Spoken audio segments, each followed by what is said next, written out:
In the last few years, something has been bubbling under the surface on the internet. Something ugly, something that's been growing steadily until it's now right in everyone's face. I'm talking about the rise of online hate directed at Indians. Not just light teasing or the occasional stereotype joke. I mean a full-on wave of resentment. Memes, rants, and call-outs that dominate comment sections, viral videos, and even mainstream conversations. And recently, it exploded again after one specific story went viral. An Indian woman in the United States caught on camera, allegedly spending over 7 hours inside a Target store, carefully removing tags from items and then trying to leave with over $1,000 worth of merchandise without paying. The footage, the news coverage, the memes, they were everywhere. And it didn't just stay a news story. It turned into a lightning rod for every negative stereotype people already had about Indians, especially online. The comments under every post about the case weren't just about this one woman. They were about Indians as a whole. That's the pattern we've been seeing more and more. One person does something, and suddenly an entire group gets dragged through the mud. It's the internet's favorite sport, and this time, the hate was intense.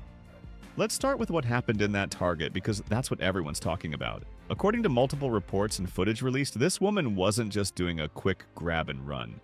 No, she allegedly spent hours in the store, slowly moving through aisles, picking things up, removing price tags, checking her phone, and generally acting like she had all the time in the world.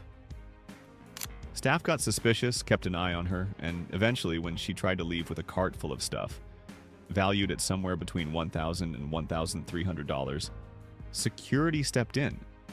The police were called, and here's where the story really caught people's attention. In the body cam footage, she's seen asking, "Why can't I just pay for it now?" As if the act of leaving without paying could just be erased by a late payment. But in the United States, once you pass that point of sale without paying, the crime is committed. The officers explained it's considered theft, and at that dollar amount, it's not just a petty crime, it's a felony. She was arrested, and the story went viral worldwide, but especially in India and among South Asian communities abroad. Now, if this were just about one shoplifting case, we wouldn't be here. Shoplifting happens all the time, across every demographic. People from every race, nationality, and background have been caught stealing. But the internet doesn't treat every case equally. What made this case blow up into a larger conversation was the fact that the woman was Indian, and it played right into a stereotype that already exists. The stereotype of Indians being cheap, stingy, overly frugal, or willing to bend rules to save money. Whether that stereotype is fair or not is a separate question, but it's out there, and it's been around for decades. And when an incident matches a stereotype that's already floating in people's heads, the reaction is immediate and extreme. Let's talk about that stereotype because if we're going to be brutally honest, we have to face it head on. There's this global perception that Indians, whether in India or abroad, are obsessed with getting the best deal, saving every penny, and avoiding spending money unless absolutely necessary. People point to behaviors they've seen, haggling over small amounts, driving a hard bargain even when it's socially awkward, overstuffing free hotel breakfast bags, using every last bit of a product before replacing it, or finding loopholes in systems to avoid fees. On the internet, especially on platforms like Instagram and TikTok, this gets turned into Indians are cheap memes. Sometimes it's harmless joking, but often it's mean-spirited, painting Indians as miserly or dishonest. And here's the thing. When you have a viral story of an Indian woman allegedly stealing $1,000 worth of goods, those memes and stereotypes get turbocharged. The hate pours in. Why do people think this way? It's not just pulled out of thin air. Part of it comes from cultural differences in money management. In India and in many immigrant households, frugality isn't shameful. It's a virtue. People are taught to avoid waste, to save for the future, to stretch resources. That mindset can clash with Western consumer culture, where convenience and time often take priority over cost savings. So what looks like cheapness to one person might actually be smart spending to another. But nuance doesn't survive on the internet. Social media thrives on simple narratives, and Indians are cheap is a simple, easy-to-repeat narrative, even if it's unfairly applied to everyone. And this brings us back to the online hate problem. Over the last 5 years, I've seen a noticeable increase in anti-Indian sentiment on platforms like Instagram, TikTok, and Twitter, or X. Part of it is tied to politics, part of it to economic competition, and part of it to cultural clashes in multicultural countries. You have tech workers from India taking jobs in the US, UK, Canada, and Australia, leading to resentment from locals who feel displaced. You have stories of Indian tourists behaving badly abroad making the news. Not just shoplifting, but littering, ignoring local customs, or being loud in public spaces. And these get amplified on social media. Then there's the massive presence of Indians online. Millions of Indian users commenting, debating, and sometimes flooding comment sections with nationalistic or defensive replies. That visibility means any negative behavior from even a small number of Indians becomes magnified in the public eye. The Target case became a perfect storm because it wasn't just a crime. It was a crime that fit the negative stereotype, and it happened in a country where immigration debates are already heated. The memes were ruthless. Instagram comment sections were filled with slurs, jokes about 7 hours to plan a heist, and accusations that this is what they do. TikTok creators made skits pretending to be Indian shoppers taking forever in stores or bargaining with cashiers after being caught stealing. Twitter threads went on for days using the incident to generalize about Indians as a group. And here's the part that makes it worse.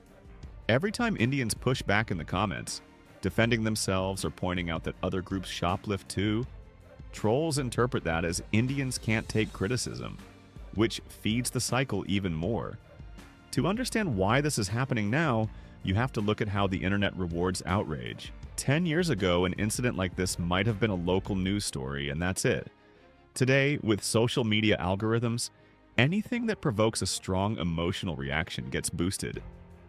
Anger, disgust, and mockery are all emotions that keep people engaged, and so the most insulting, exaggerated takes rise to the top.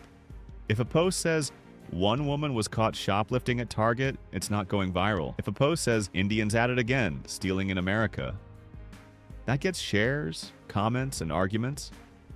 And the algorithm loves that. It's also important to note that the online hate isn't just coming from non-Indians. In fact, a lot of it is coming from within the South Asian diaspora itself. You'll see people from Pakistan, Bangladesh, Sri Lanka, and even Indians who grew up abroad joining in on the criticism. Sometimes out of genuine frustration with bad behavior they've seen. Sometimes because it's easier to align with the dominant culture's jokes than to be on the receiving end of them. This piling on effect makes the hate feel even more overwhelming. Now, here's where we have to be brutally honest again. The Indian community's online presence can sometimes feed into these stereotypes. There's a hyper-defensive streak that comes out when someone criticizes India or Indians online. And while it's understandable to want to protect your identity, the way it's done can backfire. Instead of calmly addressing issues, people get aggressive, spam comment sections with insults or nationalist slogans, and refuse to acknowledge even small points of validity. That behavior becomes its own stereotype. Indians can't take criticism. Indians always deflect. Indians never admit when they're wrong.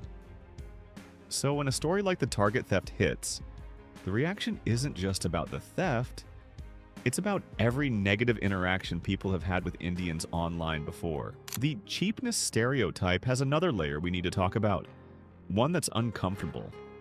In some cases, people aren't just perceiving frugality, they're reacting to actual behavior that crosses ethical lines. This could be small things like taking extra free condiments from a restaurant, or big things like exploiting return policies. Of course, these behaviors are not unique to Indians. Like, every culture has people who do these things, but the internet doesn't track statistics. It tracks stories, and stories stick. If you've personally seen an Indian tourist stuffing buffet food into a bag or trying to return worn clothes for a refund, that image becomes a stand-in for millions of people in your head. And when that's reinforced by viral stories like the Target theft, the stereotype hardens. This is the feedback loop. A real incident happens. People use it to reinforce a stereotype. The stereotype spreads online. Members of the targeted group react defensively, sometimes badly, which leads to more negative interactions, which makes the stereotype seem true to outsiders, and so on. Breaking that loop is incredibly difficult because it requires both sides to change behavior. And on the internet, neither side wants to give an inch. The rise of Instagram Reels, TikTok trends, and YouTube Shorts has made this worse because content is shorter, faster, and less nuanced. You can't explain the difference between cultural frugality and dishonesty in 15 seconds.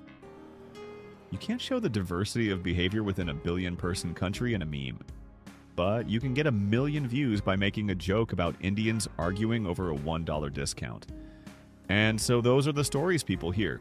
The Target case also touched a nerve because it wasn't just theft. It was theft in a context where the woman was a visitor, not a citizen. In countries like the US, UK, and Australia, there's already tension around immigration, with some people feeling that immigrants don't respect the law or take advantage of the system. A story like this becomes a perfect example for those arguments, even though it's just one person. Politicians and commentators can use it to push for stricter visa rules, and in this case, the US Embassy in India actually issued a warning reminding people that crimes like theft can lead to deportation and visa bans. That official response added legitimacy to the outrage, making it harder for people to dismiss it as just internet drama. So where does this leave us? On one hand, the hate Indians face online is real and often disproportionate. On the other hand, there are real incidents and behaviors that feed the stereotypes and give the haters ammunition. Pretending those behaviors don't exist doesn't help, but neither does using them to smear an entire group. The brutally honest truth is that if you're Indian, especially abroad, you're representing more than just yourself, fair or not. People will judge your entire community based on your actions. That's why incidents like the Target theft are so damaging, not just for the person involved, but for millions of innocent people who will never step foot in a Target in their lives. The internet isn't going to get kinder anytime soon. The algorithms aren't going to stop rewarding outrage. The only way to fight the cycle is for individuals to be aware of how their actions will be perceived, and for communities to be willing to call out bad behavior internally before the internet does it for them. At the same time, people outside the community need to remember that one story, no matter how viral, doesn't define 1 billion people. It's easy to make jokes and pile on when you feel like you're punching up at a large, visible group, but that doesn't mean it's fair. In the end, the Target case is going to fade from the headlines, but the stereotypes it reinforced will linger. And the next time an Indian person anywhere in the world gets caught doing something shady, those same jokes and memes will come back, because the internet never forgets. That's the world we live in now. A world where one person's mistake can become the global symbol of an entire nationality. It's harsh, it's unfair, but it's reality. And if we're being brutally honest, it's a reality that's not changing anytime soon.